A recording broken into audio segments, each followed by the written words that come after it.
Kak, awal mula berangkat ke Jepang, keluarin berapa biayanya Kak, dan butuh saku berapa buat hidup bulan pertama di sana Kak. Nih, ada komenan lagi.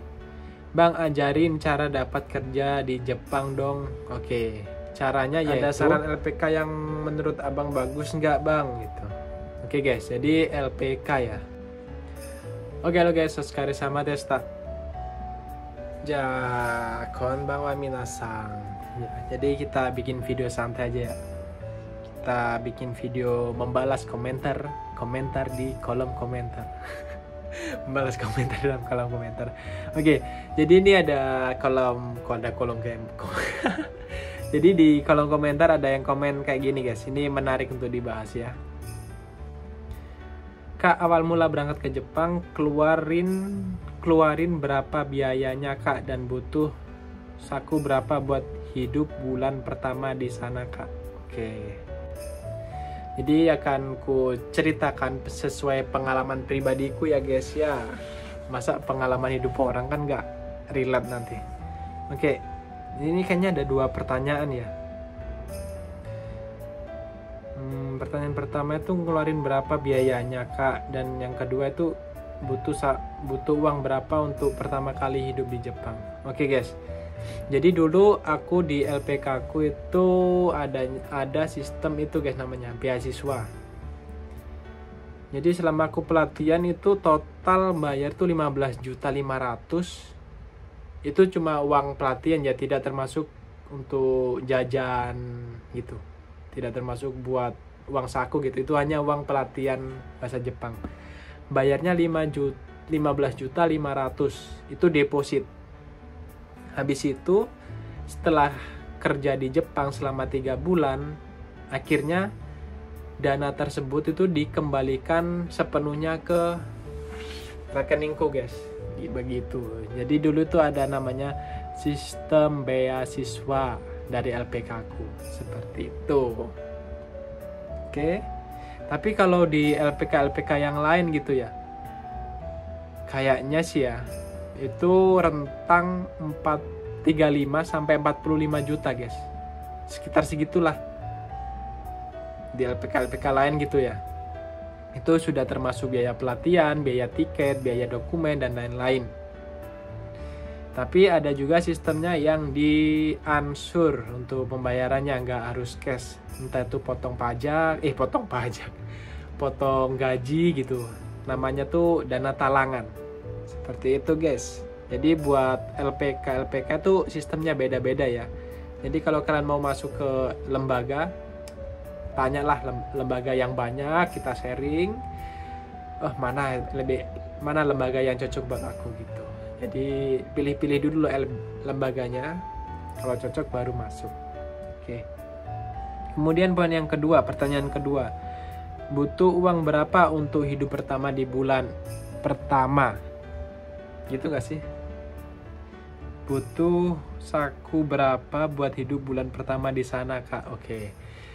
Jadi guys, buat kalian yang belum tahu, kalau kita pertama datang ke Jepang, bulan pertama itu kita nggak dapat gaji guys dari perusahaan. Seumpama aku datang di bulan 7 ya, kerja sampai bulan 8, itu belum dapat gaji. Itu gajinya di bulan 9. Mudeng nggak? Mudeng lah ya. Jadi gajinya itu pending 1 bulan guys. Kayak aku dulu gitu, pending 1 bulan. Kayaknya rata-rata sih seperti itu ya guys ya. Kemudian untuk biaya uang sakunya, waktu itu aku bawa sekitar 8 mang. Itu kalau di rupiah sekitar 8 jutaan, 8.200.000-an lah waktu itu. Itu guys. Sebenarnya kalau cuma biaya hidup, biaya makan doang ya di Jepang ya, menurut pengalamanku ya, 4 mang 5 mang itu udah cukup sebenarnya guys untuk 1 bulan pertama untuk biaya hidup di Jepang. Itu lebih dari cukup 4 sampai 5 mang itu. Tapi kan mungkin kita baru datang ke Jepang ya, di Jepang nih, akhirnya beli ini, beli itu, beli perabotan, beli inilah, beli baju lah. gitu guys. Jadi sebenarnya 4-5 mang itu udah cukup guys untuk biaya makan 1 bulan pertama sebelum menerima gaji untuk kerja gitu ya. Tapi aku dulu bawa 8 mang. Tapi itu sisa guys, di bulan kedua pun masih sisa gitu. Masih sisa berapa mang? 2 mang, itu pun ku tabung lagi kan. Itu sih. Ya, segituan lah teman-teman. Kalau kalian, kalau menurutku sih ya, kalau makin banyak lebih bagus ya. Tapi kalau emang dananya terbatas itu ya, 6 mang lah udah lebih dari cukup kalau untuk biaya hidup pertama di Jepang itu. 6 mang. 6 mang udah lebih dari cukup guys. Itu sih menurut pengalamanku ya. Jadi ya begitu sih buat teman-teman. Apalagi? Ntar kita cari komenan-komenan yang perlu dibahas. Mana lagi ya? Nih, ada komenan lagi.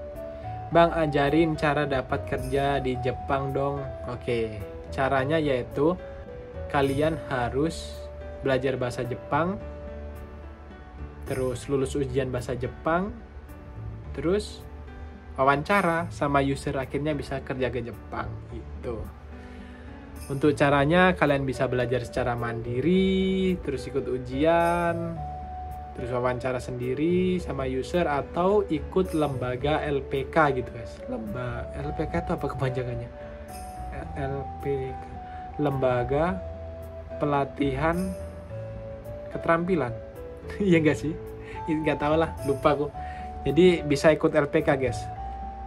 Ikut LPK, pelatihan di LPK kurang lebih 7-8 bulan, lulus ujian, diikutin wawancara sama LPK tersebut, akhirnya matching dan proses ke Jepang itu caranya. Terus apa lagi ya?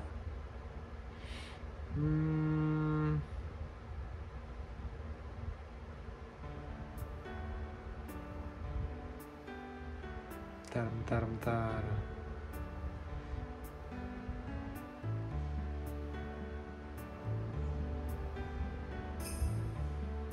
Oh, ini.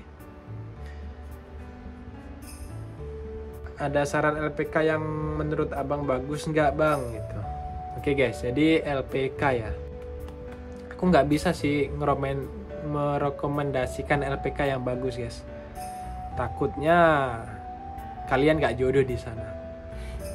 Jadi gini guys, kalau kalian mau masuk ke LPK, langkah pertama yaitu cari LPK yang terpercaya ya. Dalam artian terpercaya itu yang sudah banyak memberangkatkan siswanya ke Jepang.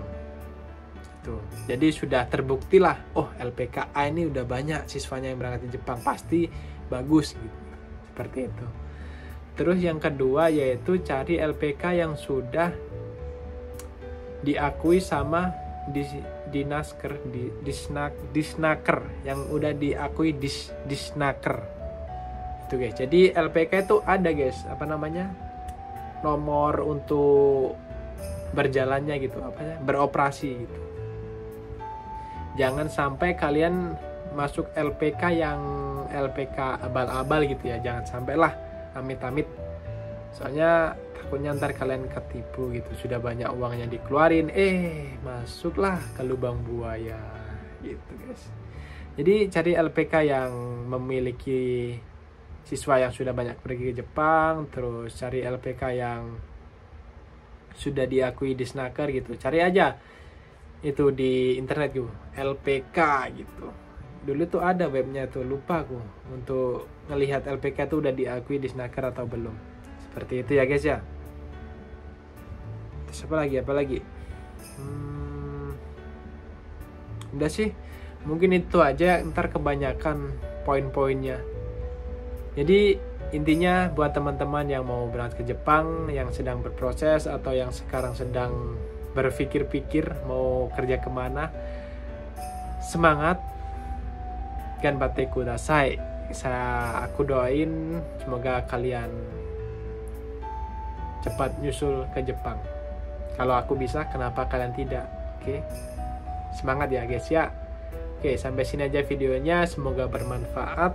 Sampai ketemu di video selanjutnya. Mata.